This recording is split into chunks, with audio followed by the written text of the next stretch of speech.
How's it going, guys? Vaibhav here and welcome back to another video. Today we're talking about the Poco F2 Pro, which is a rebrand of the Redmi K30 series from Xiaomi. I told you this a couple of days ago. Turns out 2020 is just a year of rebranded smartphones and we've got this one right here. So basically with the Poco F2 Pro, it brings a lot of improvements over the F1, and that's what the company started with. The F1 being a flagship killer, they wanted to get off on a strong note, and I think that's true. The Poco F1 was a great phone, flagship phone. People were really excited to see what the Poco F2 Pro brings, and to be honest, it has a lot riding on it. And yes, it does sort of surpass expectations in some departments, but doesn't in others. So with the F2 Pro, again, they're using the flagship killer moniker and saying that the true flagship killer returns. Now, this thing is focusing on three basic pillars of a smartphone: performance, which we're gonna get to in just a bit; design, which is kind of iffy. This design was seen basically last year as well as this year in the K30 series, which I mentioned just a couple of seconds ago;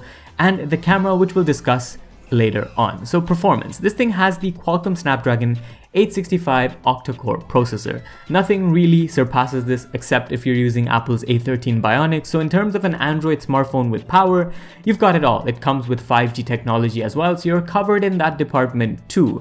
Not only that, it goes one step beyond. It also comes with LPDDR5 RAM, which is a faster variant of the current LPDDR4 RAM, and UFS 3.1 storage, which again is a faster variant of the current UFS 3.0 storage. So if you're looking at other flagships like OnePlus or even Samsung, they don't come with these two features. And while these make minute differences, for a marketing perspective, this makes a huge difference. They can market this phone to be the best flagship out there because it has the best storage and the best RAM. Now, they go one step further, and this just seems to be the trend here, and they basically say that this phone scores the highest on benchmarks as well. This is using Antutu benchmark, where you can see the Poco F2 Pro is surpassing both the OnePlus 8 Pro as well as the Samsung Galaxy S20 Ultra. Now, in my day, I've done a lot of speed tests, and while benchmarks are really helpful to judge what sort of performance you're going to get from a phone, it doesn't really help you judge real or sort of real life performance. And I'll say that because if you really want, you can go ahead and check out my speed test that I've made on GN Tech. Card will be on screen right about now, and that basically shows that even if a phone scores 450,000 on a speed test and one that scores 550,000 on speed test, the 450,000 one can actually beat it in real world competition. But again, this is a marketing game at the end of the day, and in terms of marketing, they're looking at bigger numbers equals better, and that's where the F2 Pro shines. Now, to control all of this, yes, it comes with Liquid Cool Technology 2.0, which we'll go into detail right about here. So it comes with a multi-layer graphite as well as a graphene layer, and Super VC, which basically means that the heat dissipation on the phone is more uniform. So one part of the phone doesn't heat up excessively while the other parts stay cool. This thing heats up uniformly, making for a more comfortable experience. So I don't know how real this is, and we'll have to obviously find out to see if this sort of technology makes sense, and I'm just keeping my fingers crossed if I get this phone. Probably not gonna get it, but it's nice to hope that we get it. But this basically means you're gonna get better sustained performance, and according to Poco, it gets a better average frame rate than the likes of the OnePlus 8 Pro and the S20 Plus. And I think this comparison is a recurring theme, and you're gonna see it in more pictures to come as we get through this video. Now, the extra cool gaming features that this thing talks about is 180Hz touch sampling rate and the linear axis Z motor, as well as the display, which is, better for your eyes, etc, etc. Now, one thing I do want to point out is even though this thing is aimed at a gaming centric audience, it still comes with only a 60Hz refresh rate AMOLED display, and I think that's one of the biggest shames of the phone. It doesn't even mention the display, it mentions it on top. So it's got a 6.67 inch Full HD Plus AMOLED display. It's a true full screen display, something like we see on the OnePlus 7 and the 7T Pro series, a 92.7% screen to body ratio. So when you're looking at things like multimedia, this thing is great. But something to note is that it doesn't come with stereo speakers. So that's an obvious sacrifice that Poco has made here, and that's something that you should keep in mind if you want to buy this for multimedia consumption, knowing that the screen on this thing isn't one of the worst screens either. It's pretty good in a way, but it's just that it won't give you that holistic sound experience, and that's something you should keep in mind. Now, coming back to power, this thing has a large 4700 milliamp hour battery, and you can't really ignore the fact that this amount of battery will get you at least a day and a half's worth of heavy usage. And I can vouch for that. I've seen many batteries over the 4500 milliamp hour mark get you through a full day, no problem at all. And this thing has a full HD plus display, so we're obviously going to see that. This basically vouches for it. And if we go one step further, it also comes with 30-watt fast charging technology, which takes that battery from 0% to 100% in just 63 minutes. So again, pretty impressive. But that about sums up the phone in terms of power. Now, accompanying this hardware is of course software, and we're looking at Poco Launcher 2.0 based on Android 10, which basically is not MIUI, which is a great surprise to see. And what Poco is doing here is kind of adopting a stock Android vibe, but at the same time does have the things of MIUI as well. So Poco Launcher 2.0 doesn't seem like the cleanest UI out there, but it's definitely more looks wise as a stock Android phone than MIUI. So it's got things like an app drawer, which I guess should be standard, grouping applications, as well as a dark mode. So all of this stuff is great, and it's running on Android 10. Now, we don't know how frequently this thing is going to be updated, but that's something you should also keep in mind if you really want to plan on buying this phone.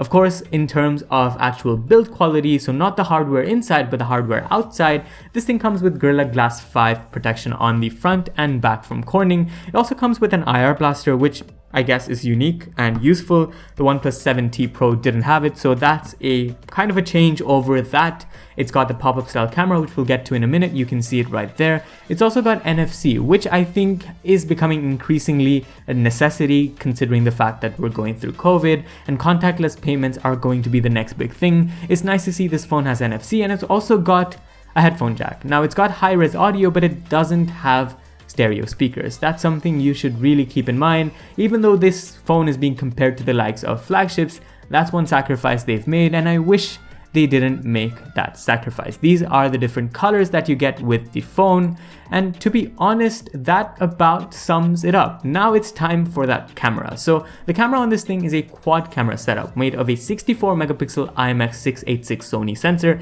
Again, fairly standard for a flagship phone, a 123 ultra wide angle camera at 13 megapixels, a tele macro camera at 5 megapixels, as well as a depth sensor for your portraits rated at 2 megapixels. So I guess there is a sacrifice when it comes to camera too, because if they're comparing this phone to the likes of the OnePlus 8 Pro, they should really mention the fact that the 8 Pro actually has a 48 megapixel ultra wide lens. This thing has a 13 megapixel one, but we won't get into the nitty gritties right here. I mean, the camera will do a good job in most scenarios. Most of it comes down to software processing though, and I haven't really tested out Poco phones in the past per se. The only thing that I really want to point out here is that it doesn't come with optical image stabilization, which means nighttime performance and video performance might be a bit iffy on this phone, but that's just something I'm getting at from a first impression. Now, it also goes to the fact that low light performance on this thing is great.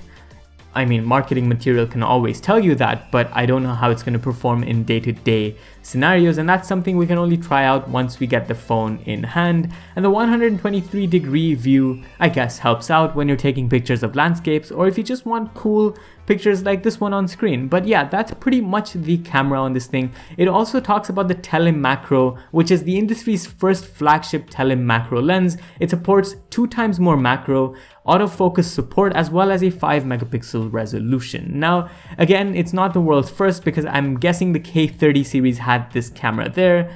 It's just basically the world's first for Poco, and that's how they're marketing it. Again, from a marketing point of view. Now, it also comes with 8K video recording. That's something to keep in mind, but optical image stabilization means, or the lack of optical image stabilization means 8K video is kind of futile. It comes with other video features like video stabilization. I'm guessing this is electronic image stabilization right here, and slow motion selfies too. And I see a lot of smartphone manufacturers get into this. This is basically the front-facing pop-up camera, and I don't know if they've mentioned the front-facing camera resolution, but I'm guessing it's going to be either a 16 or a 20 megapixel setup. I'm guessing it's a 16 megapixel sensor, and you know what?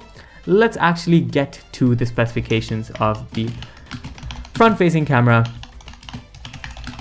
right here. So this thing has a pop-up camera that serves as a selfie camera, and it's a 20 megapixel lens. So pretty standard right there. But that about sums it up. This is basically what we're working at with the Poco F2 Pro. The biggest drawback for me is that this thing doesn't have a 90Hz display, it doesn't have stereo speakers, it also doesn't have optical image stabilization for the camera. So it's a bit iffy to call this thing a flagship killer when it's lacking all of these features. Yes, it focuses a lot on performance, and I think it nails that. It doesn't quite nail design, and it doesn't quite nail the third one as well, which I kind of forgot. The camera, it doesn't nail the camera either.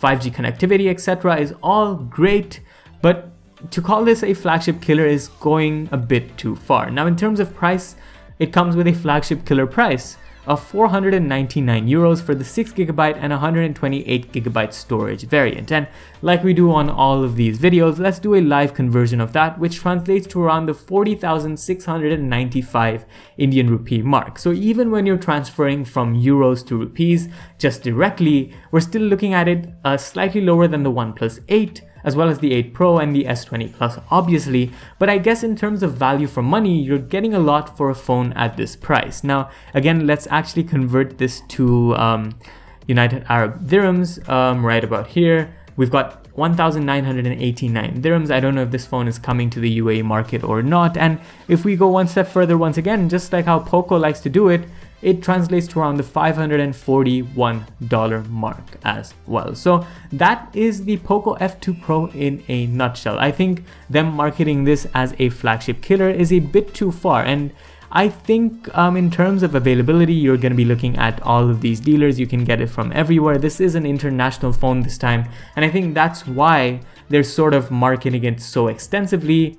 And you know, they're being conservative with the price. I mean, I've seen prices that are much higher than 499 euros for this sort of configuration. But again, when the market is fiercely competitive, especially if you move to the eastern part of the world, you know, it's hard to really make an impact. But yeah, let me know what you guys think about the phone down in the comments. Thanks for watching. This was Vaibhav, and I'll see you in the next one. Adios.